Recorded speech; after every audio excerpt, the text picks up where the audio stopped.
Question number 7. In the given figure, angle A is 75 degree. CE is parallel to AB. If angle ECD equal to 40 degree, find the other two angles of the triangle. So we need to find that angle C and angle B. So what is the solution here? How will you find this one? Given that AB is parallel to CE. So this angle ACE, angle BAC is equal to angle ACE is alternate interior angles. Alternate interior angles are equal because AC is the transversal. AC is transversal. So this is also 75 degree. So angle ACE is equal to 75 degree.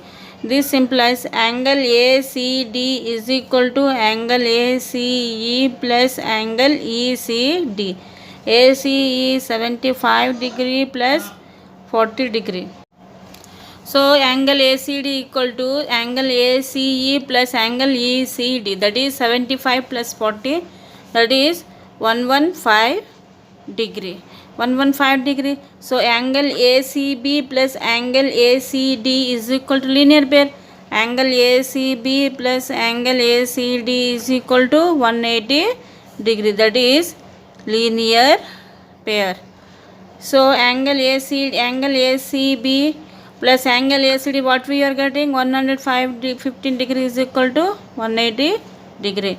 Angle ACB is equal to 180 degree minus 115 degree. That you will get 10 minus 5, 65 degree. So angles ACB you got 65 degree. Now angle A plus angle B plus angle ACB is equal to 180 degree. That is the angle sum property. Angle sum property of a triangle. Sum of three angles of a triangle is 180 degree. So angle A 75 degree plus angle B, we need to find it out. Angle ACB is 65 degree is equal to 180 degree. So 75 plus 65, what will 140 degree plus angle B is equal to 180 degree. So angle B is equal to 180 degree minus 140 degree. This is the 40 degree. This is the answer.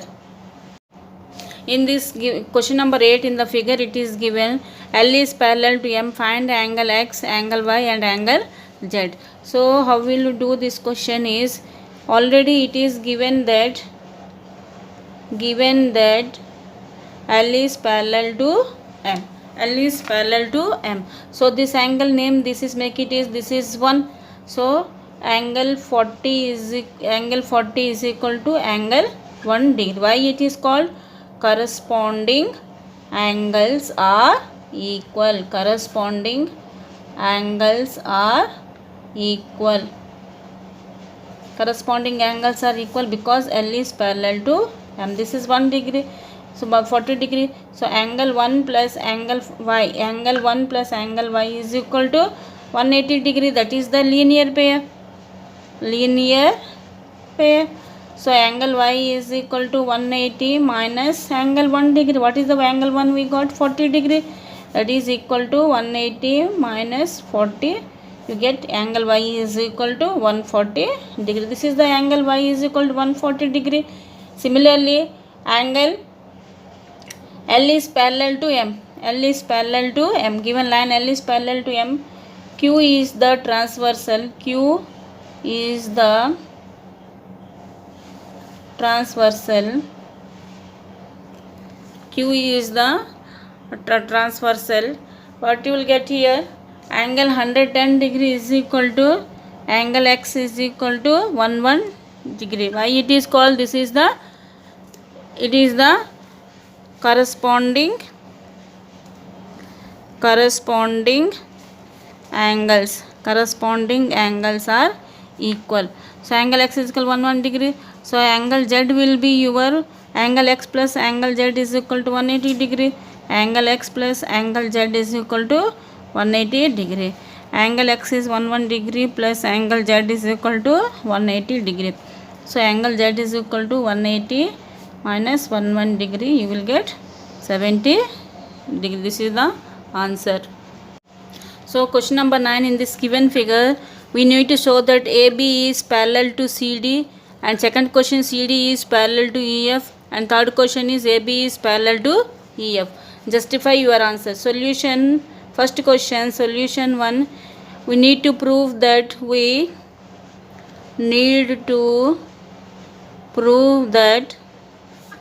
AB is parallel to CD. So angle ABC is equal to 40 degree, and angle BCD, what will be the angle BCD? Equal to angle BCE plus angle ECD. Angle BCE plus angle ECD, that is 20 degree plus 20 degree, that is 40 degree. So it is also 40 and it is also 40. Angle ABC is equal to angle BCD, where BC is the transversal. BC is a transversal. This is alternate interior angle. Alternate interior angles. Alternate interior angles are equal. So ABC is transversal. This implies AB is parallel to CD. Second question like this also. Angle FEC. Angle FEC is equal to what is given? 160 degree. And angle ECD, what is given? Angle ECD, that is given 20 degree. So angle FEC plus angle ECD, that is 160 degree plus 20 degree. What you will get? 180 degree. These two, sum of these two angle is 180 degree. This implies EF is parallel to CD because it is the sum of co-interior angle is 180 degree. So EF is parallel to CD, EC is transversal. And third question, we need to prove that AB is parallel to CD. This is from question number 1. And CD is parallel to EF. This is question number 2. From question number 2 we already proved that one. So from question number 1 and 2, AB is parallel to EF. Proved. AB is parallel to EF from question number 1 and 2. This is the answer.